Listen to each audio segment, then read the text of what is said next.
Siapa nama? Musolapan, Pak. Ya? Musolapan Tanjung. Ah, asal dari mana? Asal dari Aceh, Pak. Sekolah di mana? Sekolah di SMK SMK Banda Aceh. Oh, kok bisa sampai di sini? Orang-orang lagi sekolah, kamu nggak sekolah? Alhamdulillah, Pak, rezekinya di sini. Ngapain di sini? Kerja, Pak. Kerja di mana? Jadi PT Gading Tinggal Lestari, Pak. Di mana lokasinya? Di Lahat, Kota Palembang. Di Palembang.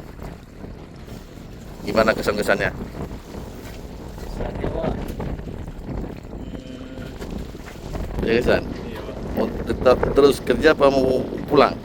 Maunya tetap terus kerja, Pak. Tetap kerja. Katanya nggak ada kesan. Oh, di sini mungkin, Pak, untuk Cocok nggak kerja di sini? kalau cocoknya cocok, Pak, sangat cocok. Tapi usia kamu belum cocok. Ini masih di bawah umur. Gimana ya, Pak? Ijazah juga belum ada. Belum, Pak. Ah.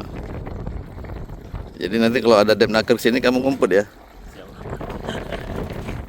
Ada pesan-pesan buat kawan-kawan? Buat kawan-kawan, tetap semangat karena rezeki udah ada yang atur. Ada pesan buat guru-guru?